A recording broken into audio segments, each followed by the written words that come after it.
It is Friday, and you know what? I still have weird stuff going on with my um, camera. I can't quite figure out why it has that sort of fuzzy undertone. So if anyone knows cameras, phone cameras, um, Samsung, Samsung, not a great phone, but it's what I have, and it gets the job done, and it's worked well for well over a year now, and I'm not sure what's going on with it. Mocha's suggestion was clean the camera lens, which is probably a good idea. Um, but I got a whole list of things that I need to clean. The phone is far down on the list. Um, but I am open to suggestions aside from cleaning the lens. It seems like a simple thing. I do, I mean, I wipe it, right? Do you do something more than wipe a camera lens? So, today was burpees, of course. Do my burpees every day, much to the chagrin of um, people, lots of people in the burpee community, and they probably have good reason to feel that. I generally do okay with burpees every day. I do okay with movement every day, and I always have. When I did Olympic lifting, I did it every day. Tried to take Saturdays off, but I found myself doing stuff regardless. So even if I did take it off, I was doing it 6 days a week, and I was running on Saturdays. Same with kettlebell sport. I did 7 days a week until at the time my coach said you need at least a day off, and I took it. But that's the day I did my long run, and I was doing Bikram yoga 7 days a week. So I enjoy it. I like it. I like doing things every day. Since I'm not a world beater. I'm not a record beater. Um, and I'm always happy when I hit a PR, but it's not necessary for me to be happy ultimately. I can get by with working out every day and not worry where my numbers are. Some days up, some days they're medium. They're seldom ever like down where I think something's off. I need to do something. I am doing things a little differently though. I introduced Burpees Bandit, uh, his supercharged routine, which is only 11 minutes, and then I have time afterwards. I get in some uh, pull-ups and some dips, and I'm still under 20 minutes usually. So it's a good session. It's a hard 11 minutes, and then I do a casual pull-ups and chin-ups. Really all I need. And then especially for a, you know, air quote, easier day. I guess you don't have to say air quote, by the way. If you're doing an air quote, um, that's probably enough. And if I have to say it, then I'm doing my air quote wrong. So, random thought. Anyway. Um,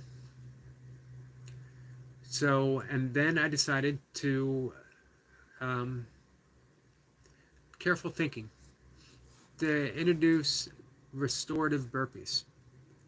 And I was thinking this because restorative yoga and the fact that my back hurts from my yoga practice, not from my burpees. Um, because, like always, I went a little too hard, too often. I was doing 3 yoga sessions a day. Not that each was hard, only one was typically hard. But I find that I start to hold some challenging postures longer, deeper, and approaching it with more of an extreme attitude than my yoga needs at this point in my life. So I took a step back. I started doing more restorative yoga. My back's feeling better. It's also a more intuitive approach. You don't need to hold it for a minute just because I learned when I was 20 years old to hold this particular pose for a minute or 2 minutes. You can hold it for a couple breaths. You can get the full benefit of yoga within a few breaths of holding something. And it's inner space. I do an Shivyana inspired, Swami Shivyana's program, 12 basic postures. And entwined within those postures, you do some restorative poses. You do child pose, you do corpse pose, you do crocodile pose. All of those are restorative, either lying down or on your knees in child pose. So I took a step back. I'm not holding the postures for the length of time as prescribed, especially at the point where I was at, where I could hold them for a longer period of time. But just because you can do something doesn't necessarily mean you should do something. That's a big lesson. It's a big lesson for me. Our friend Richard Runs Trails is here. Good afternoon, Eric. Hey, Richard, how are you? How's recovery going? I'm working my own recovery a little bit. Back issue. You know, funny thing, both my shoulders were sore. This was about 2 months ago, to the point where I thought something might be wrong. And again, it was from overdoing my yoga practice and not from burpees themselves. Although burpees, in addition to overdoing it with yoga, wasn't helping. When I backed away from some specific poses, instantly better. Our friend Destiny Forever Walks, PhD, is here. Happy Friday and blessings to you, Eric. How are you? I'm good, actually. I'm doing pretty well.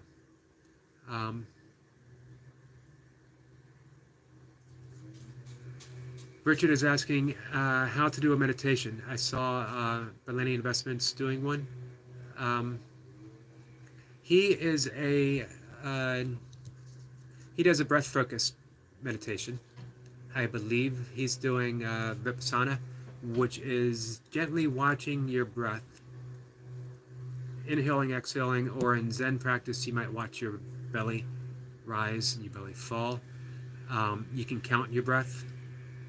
When you get to a count of 10, start over. If your mind wanders at any point during there, you come back and you start with 1 again. You can start with breathing in is 1, breathing out is 2, and repeat. And don't regulate the breath. Let the breath come completely on its own. For me, I practice a Vedic yogic.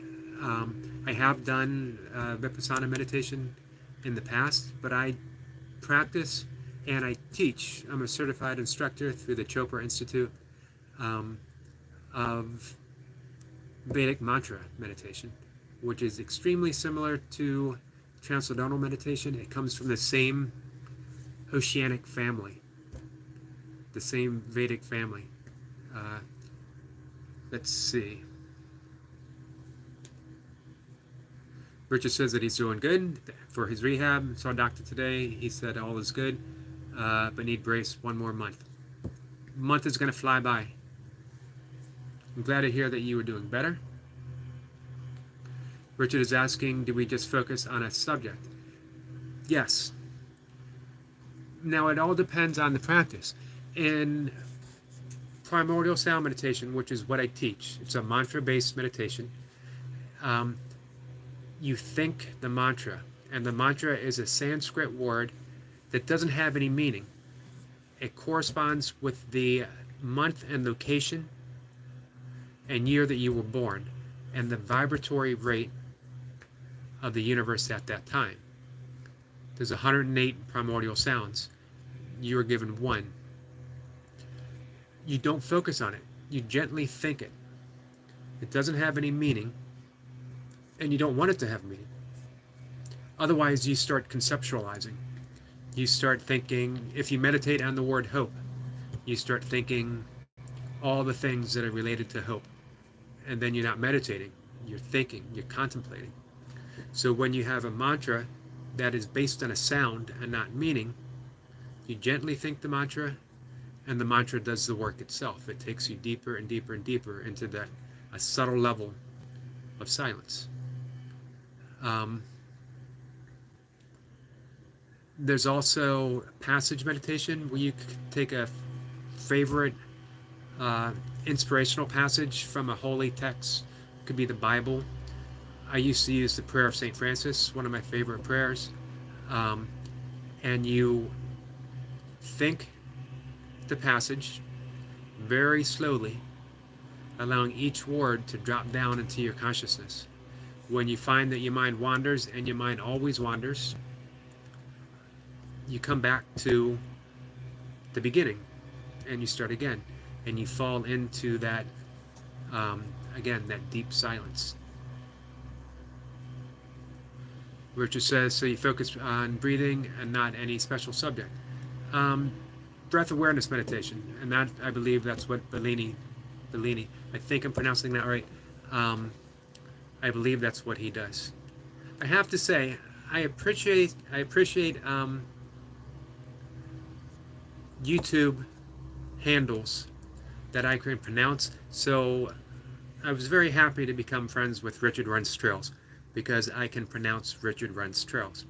I'm not 100% sure if I'm pronouncing Bellini. I think it's Bellini.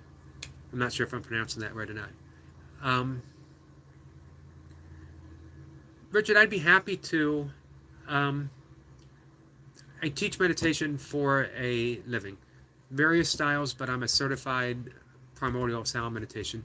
I'd be happy to do a Zoom or FaceTime or whatever it is you kids use these days, and go over all the methods, and then you would get it. You could pick the one that that resonates most with you, and I'd be happy to teach you. Meditation heals. It's a wonderful approach for ultra running. It reduces stress, and by stress I'm not just talking about the mental stress, the stress before the race, and the stress from training for a race. As well, 24-hour races, I used to take 5 minutes and just do my meditation, and I would feel completely recharged, mentally relaxed, as if I had an hour or more sleep. So it is something to consider. Let's see. Destiny says, yes, Richard runs trails, rest at home, and pamper the body so that you can be ready for the next event. 1 month goes by fast. It definitely does. Excellent advice from Destiny.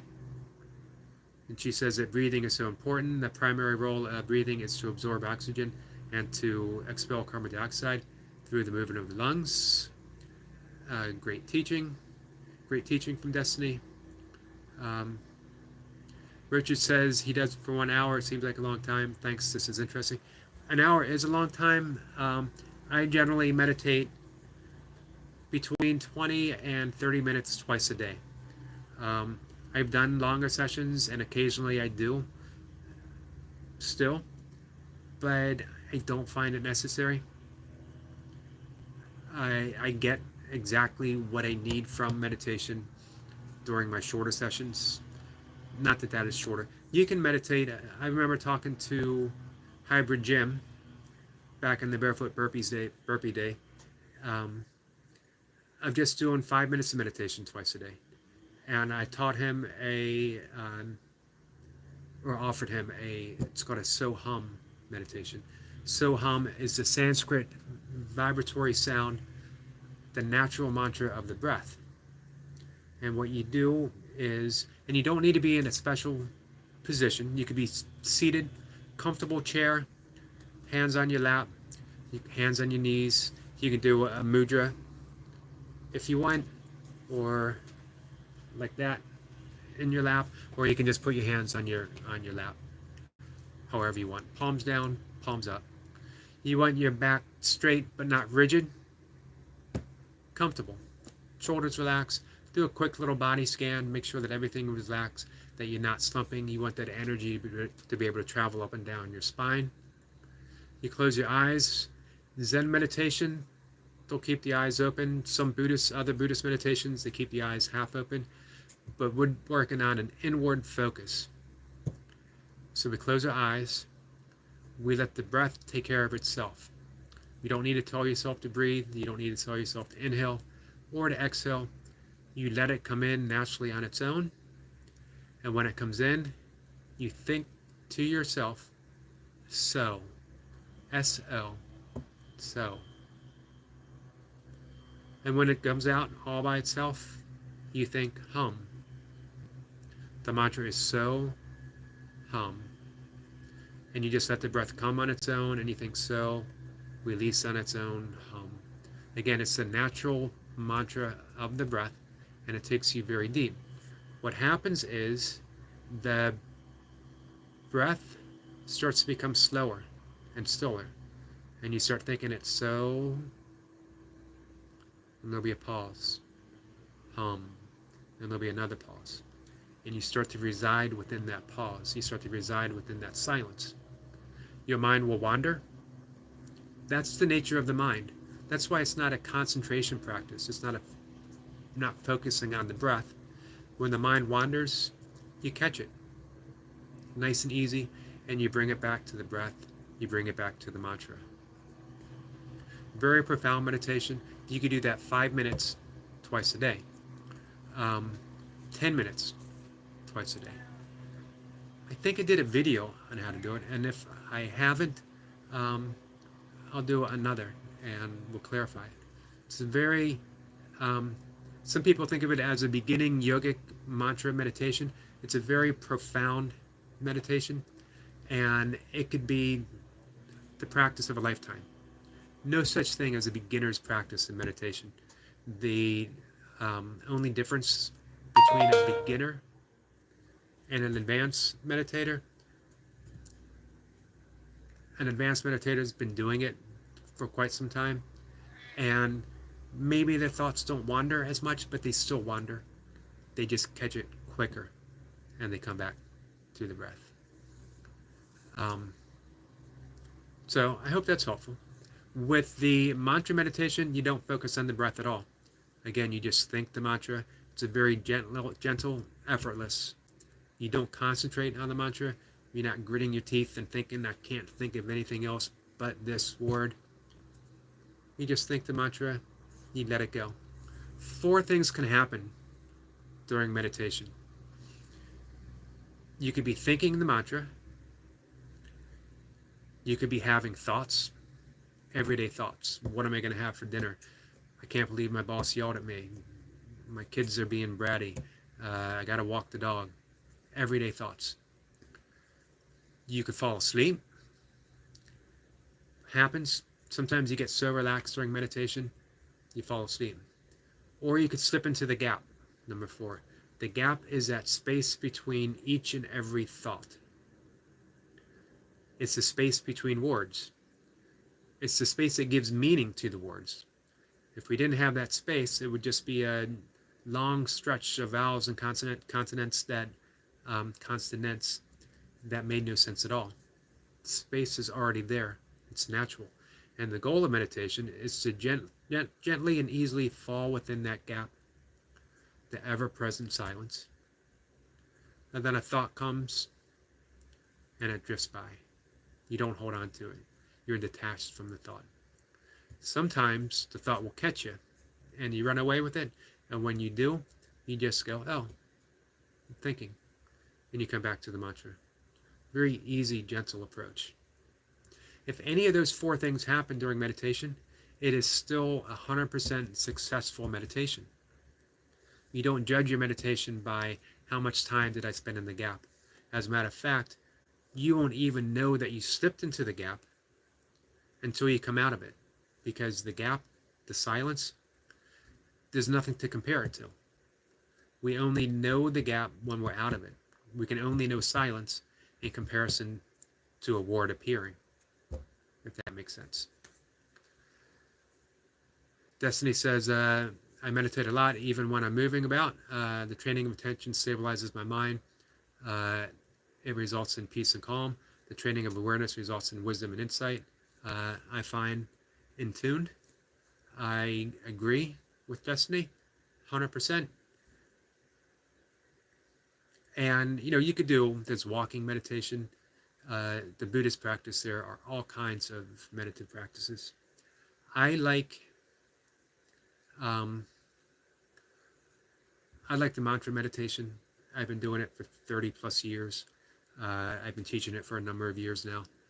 And it is just a natural, easy approach for me that brings about not just a great deal of peace, but um, it has unleashed a creativity and inspiration that decades ago I never would have thought possible. I've written every day, um, and sorry, my cat is demanding some attention. Not only that, um, changes have come about in my life since I started the mantra meditation that I never would have thought possible. One of which was quitting drinking 20 plus years ago without any effort. It just, I told the story before. It was if every cell in my body went from being a drinker, and I drank every day for well over a decade, always in excess. I drank with a purpose. I drank to get drunk. I tell people I was a social drinker, and I found every occasion to be sociable for as long as possible. Um, and I rationalized it, that I had a job, I had a relationship, um, I worked out every day. It didn't affect my workouts. Of course, I was younger. Um, but of course, it was affecting everything. But you don't see it. Life can be in shambles and you'll justify it. I drank myself out of relationship. I wrecked cars. I lived very dangerously. I was reckless and thoughtless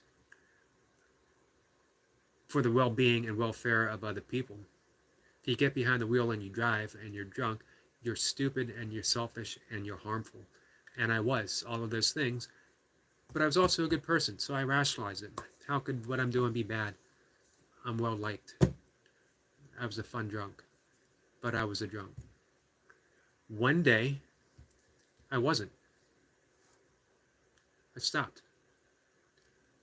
There was an event that led up to there, but I realized the moment of that event, if I never wanted to ever have a drink again, I didn't have to. And I never did. And it wasn't, again, I didn't grit my teeth and say, I got to fight this. I didn't stand up on a chair and announce that I'm no longer going to drink. I didn't go to meetings. Went to a few thinking that I could replace the social scene. I saw that I didn't want to be social. I wanted to be quiet. I wanted to regain my life. And I actually, right after that, I wrote the book that Simone reviewed and that I've been doing my shorts, Does God Have a Hero? Because I wasn't sure what to do with my life. And I meditated, and when I finished meditating, I asked myself, what should I do? What should I do with my life? And every single word of that poem came to me. And I wrote it out immediately after meditation. I wrote it on a yellow legal pad. And then I wrote an essay for each of the stanzas of the poem. I self-published it.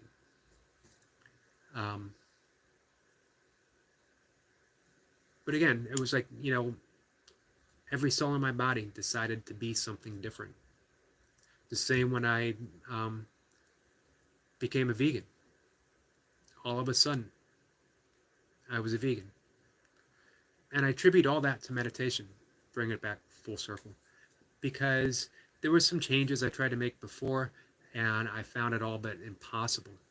I would last for 20 days, I'd last for a month, I'd last for whenever, and then I'd fall back into bad habits. All of these changes that happened to my life since, and I'm going to give one more example after that, but all of these changes that happened since I started meditation happened just completely on their own. I knew it was time, and I stepped into that role. I stepped into that new life. The same with when I had to become the caregiver, full-time caregiver for my father in his last days. It was one thing being a caregiver for several years when he was healthy. He could take care of himself. I was just an extra hand around the house. I was company, and I drove him places because he gave up his license after he had a stroke. But he could walk on his own, and he did. He exercised every day. I would help cook. I would do the laundry, stuff like that. But he was still active, until one day he wasn't. Congestive heart failure. And it took away his legs. He was in a wheelchair. He still tried to get up. We would still walk. But I had to become almost a critical caregiver his last 5 months. And I was nowhere near prepared to do that. Nothing in my life had me ready to be a caregiver like that. And then finally to make that life and death call of putting him in hospice at home. But when my doctor said, things were failing and what kind of end of life care that I want to do, I was like, I can't make that decision. I am not the person to make that decision. I am not anywhere near qualified to do any of that stuff, let alone make a decision. And yet, somehow, I stepped into that role and I became that person, amazing myself. I couldn't have done it had I not been meditating. Most definitely. Now with meditation, I do my breath work and I do yoga. I get out in nature. All of these things I consider my practice. Some people say you don't need a practice. You just need to live your life. And I agree. My practice is living my life in this specific way. I don't meditate to achieve anything. I don't do breath work to reach this super state of consciousness, although sometimes you're in some rarefied air when you do. I don't do yoga to become enlightened. I do it all out of love and devotion to the movement and the breathing and the meditation itself. Absolutely love what I do. If you're doing it to become enlightened, then you will not become enlightened because you're pushing it away. The search itself keeps you from realizing you are already awakened, you're already enlightened, you are the light in which you seek right here and right now. Destiny says, great advice, Eric. I am absorbing your wisdom. Thank you. Thanks for the teachings. You're quite welcome. I don't know if I think of myself as a teacher, as I think of myself as a conversationalist.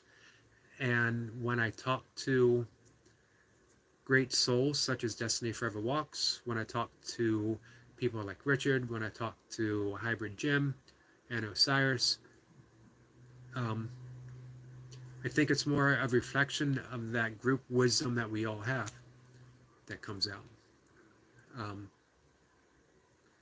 Destiny says that we do a lot of compromising with ourselves. Many times it can lead to dangerous outcomes. Just hope we can learn the lesson from them.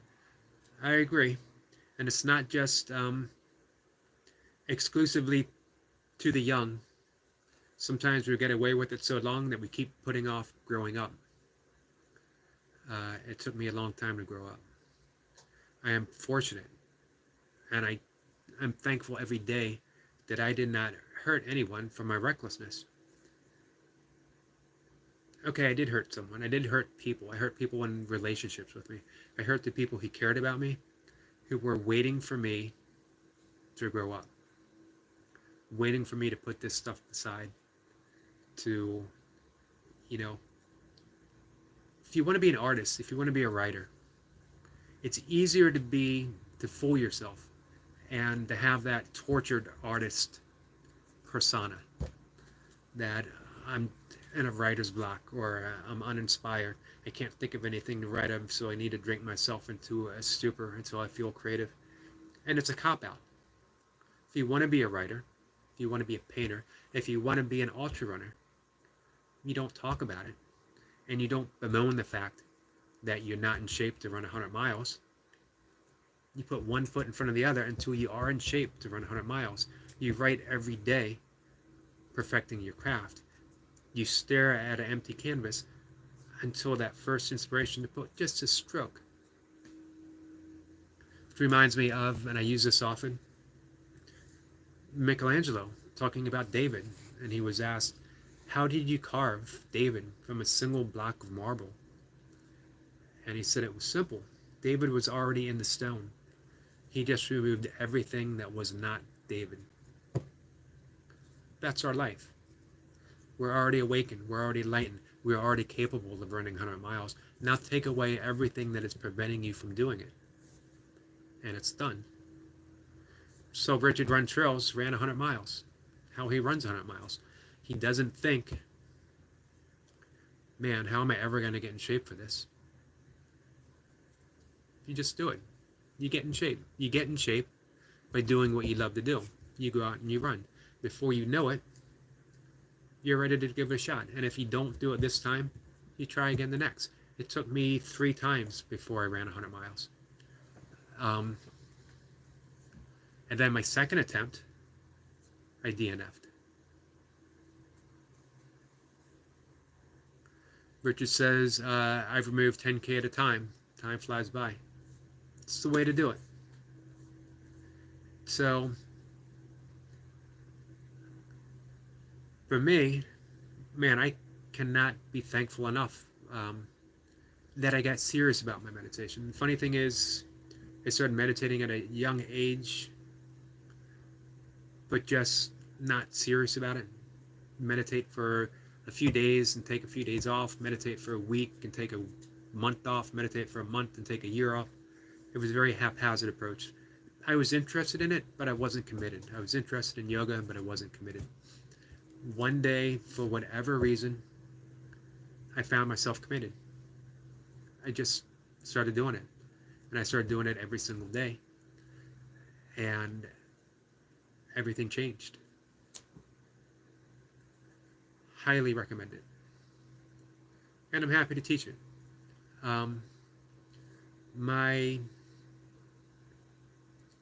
What I do when I make a video and I talk about meditation, and when I talk about meditation with friends, is I'm happy to teach anyone meditation. And although I do it for a living, I do it by donation. And there's no such thing as a bad donation. I don't do it and say, it's up to you to decide what it's worth. I don't care. I don't care what you think it might be worth right now. Might be different than what you feel that it's worth after you've been doing it for a year. So I just say, whatever. You know what I mean? I'm happy that you want to learn meditation. That's a pretty big payment for me right there. And then if you end up doing it for a year, that's a huge payment for me. Because the thing that I most wanted to do, teach meditation, 1, is a reality, and 2, has helped someone realize the worth of meditation, has affected them deeply.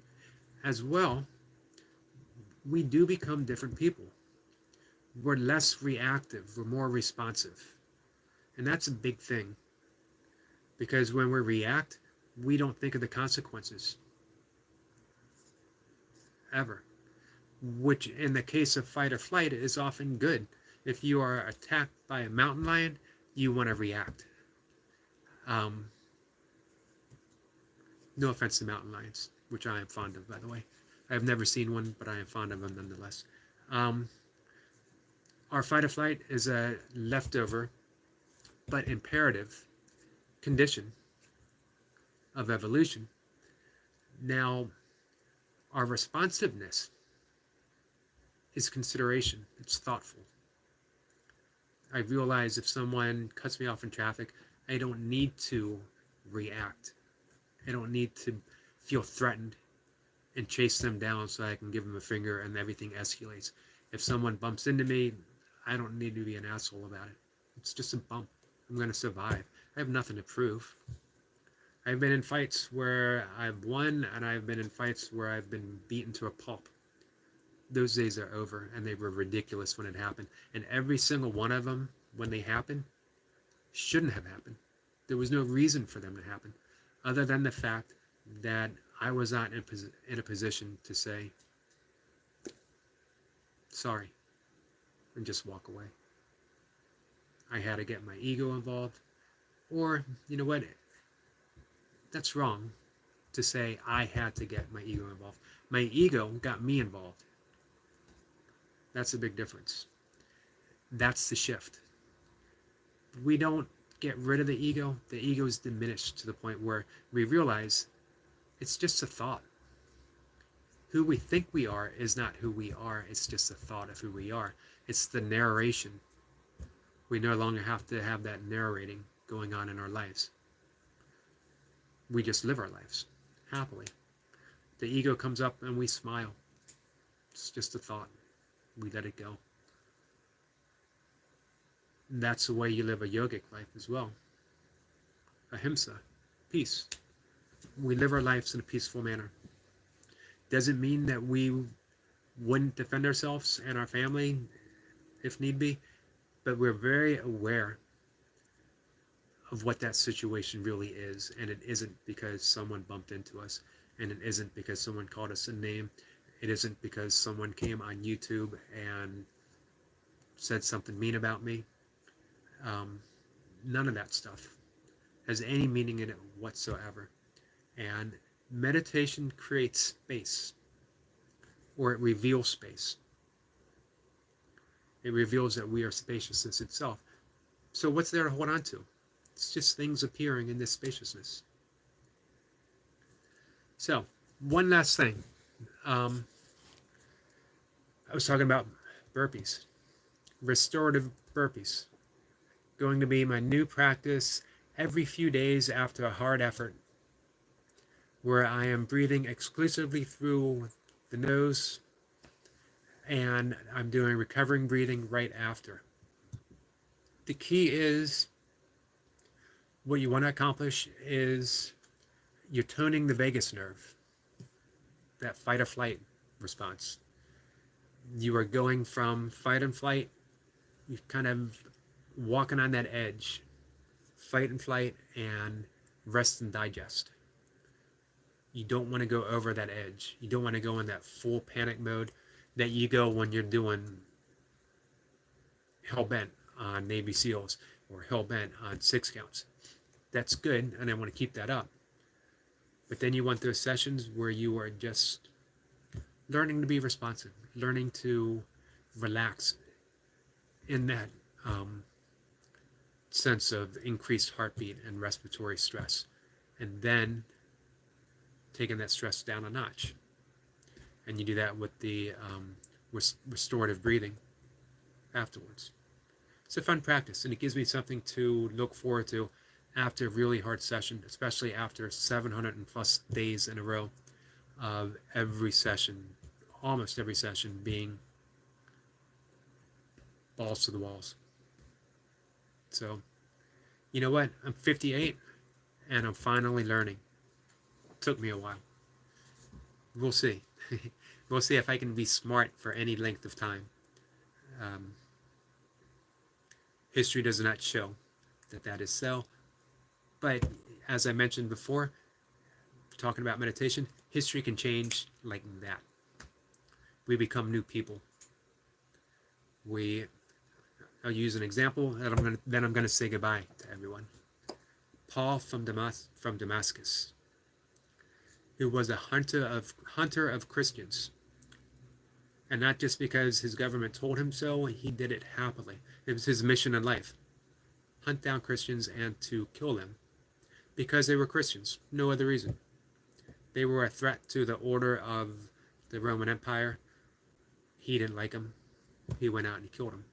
Until he was struck down by a flash of light on his horse. And when he came to, he was no longer Saul from Damascus.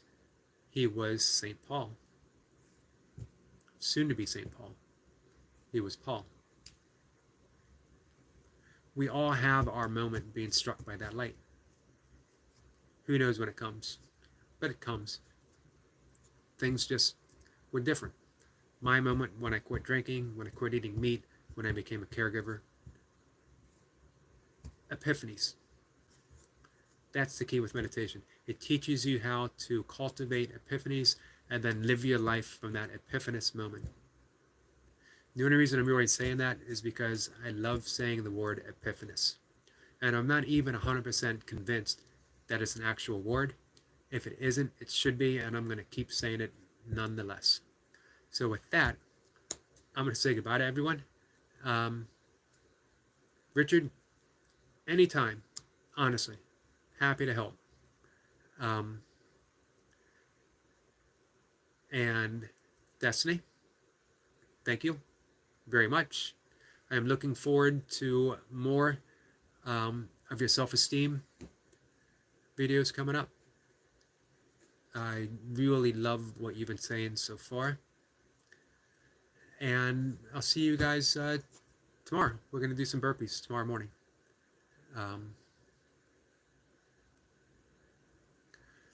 Destiny says many times our addictions and failures will lead to our victories.